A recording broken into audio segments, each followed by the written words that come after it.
মিথ্যা কথা বলা কোথাও কিন্তু জায়েজ নাই। মিথ্যা কথা বলা ইসলামের জঘন্য অপরাধ। কিন্তু স্বামী স্ত্রী পরস্পরের সাথে প্রশংসামূলক, যেটাকে সহজ বাংলায় পাম্পট্টি বললাম, এই পাম্পট্টিমূলক বা প্রশংসামূলক মিথ্যা কথা বলা জায়েজ আছে। কিরকম? আবার এটা যাই এখন থেকে বাজার থেকে 500 টাকার কাপড় নিয়ে যায় বলেন 2000 টাকা দিয়ে কিনছি, এটা কিন্তু জায়েজ নাই। কেন জায়েজ নাই? কারণ কোনোভাবে যদি ওই 500 টাকার ট্যাগ মহিলা ধরে ফেলতে পারে, তাহলে মায়ের কিন্তু একটাও নিচে পড়বে না। বলবে মিথ্যুকের পুত মিথ্যুক, সারা জন্মে এই কাম করে আসছোস, তাইলে ওই রকম মিথ্যা কথা বলা যাবে না। আমার পরিচিত এক লোক আছে, সরকারি একজন কর্মকর্তা বড়, উনি বলেন যে মহিলাদেরকে বাজার করে খুশি করার মতো কঠিন কাজ আরেকটা খুব কম আছে। যারা সংসার করেন তারা জানেন। কারণ আমি একটা কথা প্রায় বলি, দুনিয়াতে বহু বুদ্ধিমান মানুষ আছে, বহু চালাক মানুষ আছে, কিন্তু একটাও চালাক বা বুদ্ধিমান স্বামী আছে বলে আমার মনে হয় না পৃথিবীতে। বুঝা ঠিক বলছেন? বহু চালাক বুদ্ধিমান মানুষ দুনিয়াতে আছে, কিন্তু কোন চালাক বা বুদ্ধিমান স্বামী দুনিয়াতে। তার মানে কি? প্রত্যেকটা বউয়ের কাছে তার স্বামীটা হলো আস্ত বেকুব। যত বড় শিক্ষিত হোক, যত বড় রাজনীতিবিদ হোক, যত বড় মাথাওয়ালা হোক, যত বড় শেয়ানা হোক, যত বড় ব্যবসায়ী হোক, বউয়ের কাছে বউগুলা, সব বউরা, মহিলারা মনে করে কি এই বেটা বেকুব। ম্যাক্সিমাম ক্ষেত্রে এটার ভিতরে আলাদা একটা আনন্দ আছে। বউয়ের কাছে বেশি শেয়ানা সাজার ভিতরে বেশি আনন্দ নাই। পরিবারের কাছে বেশি শেয়ানামি করতে হয় না, সেখানে বোকা সাজার ভিতরে একটা আনন্দ আছে। যাই হোক, তো ওই যে ভদ্রলোকের কথা বলছিলাম, বাজারের কথা বলছিলাম, যে বাজার করে মহিলাদের খুশি করা খুব কঠিন।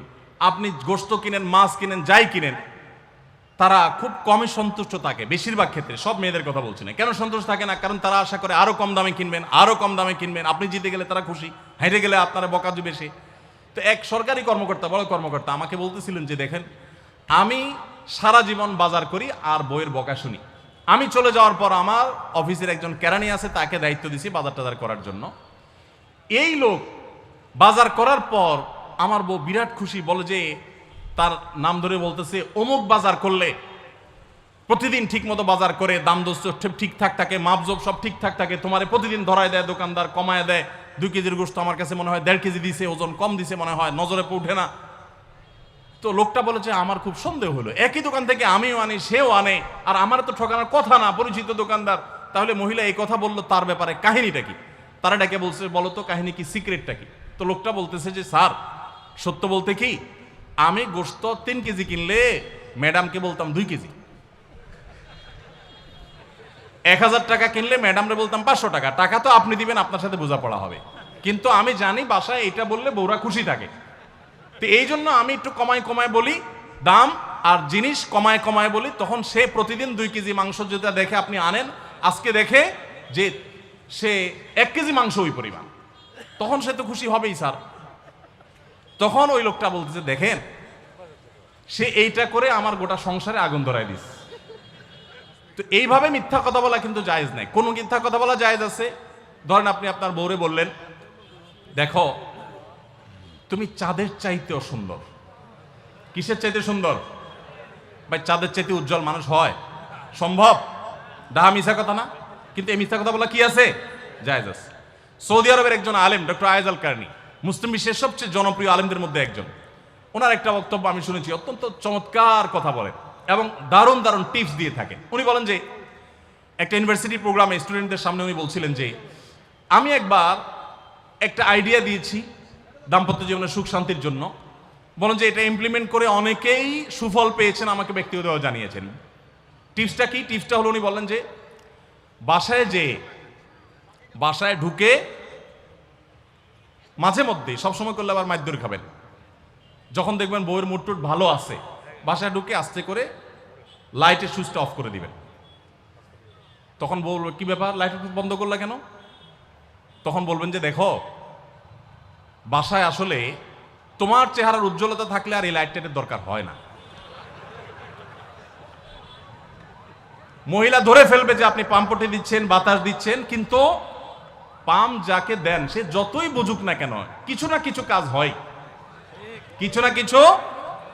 একেবারে শতভাগ যদি বুঝে কাউকে প্রশংসা করছেন, সে বুঝে, তারপরে সে একটু খুশি হয়, ভালো লাগে। তো উনি বললেন যে শরবত বানায় আনছে বউয়ে, তখন বলবেন যে দেখো চিনি দিও না, চিনি দিও না। তারপর বউরে বলবেন যে আঙ্গুলটা একটু চুবাই দাও। কেন? কারণ তুমি আঙ্গুলটা চুবাই দিলে ওটা চিনি চাইতে বেশি মিষ্টি লাগে। এই যে কথাগুলো, এই কথাগুলো আসলে সত্য কথা না তো। এই টাইপের কথা স্বামী স্ত্রীর মধ্যে মিথ্যা হলেও সেটা কি আছে? জায়েজ আছে। ভাইরা আমার, এই জন্য দাম্পত্য জীবনে সুখ শান্তির জন্য একে অন্যকে ভালোবাসা, প্রশংসা করতে জানা, বিশেষ করে স্বীকৃতি দিতে জানা, ভালো গুণগুলোর কথা বলা, এটা হারিয়ে গেছে। অনেকে মনে করে যে না, ভালো গুণ বললে মাথায় উঠবে। এটা ভুল। মাথায় উঠবে সেটা ব্যালেন্স করার জন্য আপনাকে অন্য কাজ করতে হবে, কিন্তু তাহলে প্রশংসা করতে কার্পণ্য করা যাবে না, স্বীকৃতি দিতে হবে। 5 নম্বর হলো দাম্পত্য জীবনের সুখ শান্তির জন্য একে অন্যের যে কনসার্নের জায়গাগুলো আছে, ইস্যুগুলো আছে, এগুলোকে মাথায় রেখে চলতে হয়। যেমন আপনি স্বামী হিসাবে বউয়ের বাপের বাড়ির মানুষদের বদনামি থাকলেও করবেন না। তারা কৃপণ, তারা অনেক সমস্যা আছে, এগুলো থাকলেও বউয়ের কাছে করবেন না। কারণ কোনো মেয়ের কাছে নিজের বাপ মা, নিজের ভাই বোনের কোনো দোষ শুনতে ভালো লাগে। আপনি তার কাছে বললে সমাধান হবে না তো, বরং অশান্তি বাড়বে। তাহলে কি লাভ? আপনি এগুলো ভেতরে ভিতরে রাখেন, সবকিছু বলতে যান না। এবং তাদের পারলে আরো প্রশংসা করেন যে আমার শাশুড়ির রান্নাটা খুব ভালো, মাশাআল্লাহ, আমার শ্যালকের এই গুণটা খুবই ভালো, আমার শ্যালিকার ওই গুণটা ভালো। যত বেশি তার বাপের বাড়ির তারিফ করবেন, দেখবেন যে আপনার ঘর পুরাই শান্তি। ঠিক একইভাবে মা বোনরা যারা আছেন, তারা স্বামীদের দুর্বল পয়েন্টগুলোকে মাথায় রাখবেন। যে কথা বললে স্বামী স্ত্রী উভয় জানেন যে যেটা বললে তার মনে কষ্ট হয়, সেটা তাকে বলবেন না। অনেক মহিলা আছে বাহিরের রান্নার তারিফ শুনলে তার মাথা নষ্ট হয়ে যায়, আছে না নেই? যে ঘরে এসে বাহিরের রান্নার তারিফ শুনতে চাই না। তাহলে বাহিরের রান্না ভালো হইলেও ওইগুলোকে ভালো বলবেন না, চুপচাপ থাকবেন, মিথ্যা বলার দরকার নেই। তাহলে এই বিষয়গুলো মাথায় রেখে চলা, যে কি বললে তার কষ্ট হয়, ইনশাআল্লাহ এতে দাম্পত্য জীবনে সুখ শান্তি হবে। সময় দেওয়া আজকাল দাম্পত্য জীবনের সবচেয়ে বড় সমস্যা হলো, তরুণ বন্ধুরা ভালো করে শুনে রাখেন, বিয়ে যারা করবেন ভবিষ্যতে আরো ভালো করে শুনে রাখেন, এই মোবাইল ফোন আমাদের দাম্পত্য জীবনকে ধ্বংস করার অন্যতম কারণ। অতএব আল্লাহর ওয়াস্তে মোবাইলগুলোকে নিয়ন্ত্রণ করেন, মোবাইলগুলোকে নিয়ন্ত্রণ করেন। বাসায় ঢোকার আগে মোবাইলের গলা চেপে বন্ধ করেন, এরোপ্লেন মুড করেন। ফ্যামিলিকে একান্তে কিছু সময় দেন। সারাক্ষণ খাচ্ছেন মোবাইল টিপতে টিপতে, ওই যে কৌতুক আছে না, যে মোবাইল টিপতে টিপতে খাচ্ছে, খায়া ডাইল মনে করে পানি ঢেলে নিছে পাতে। খাওয়ার সময় এবার চিন্তা করতে বলতেছে যে কি দিয়ে রান্না করছো, লবণ দাও না ডাইলে, আসলে ঢেলে নিছে কি পানি। তো মোবাইল টিপতে টিপতে যদি মানুষ সংসারে স্বামী স্ত্রী একে অন্যের সাথে সময় কাটায়, তাহলে দাম্পত্য জীবনে অশান্তি নিশ্চিত।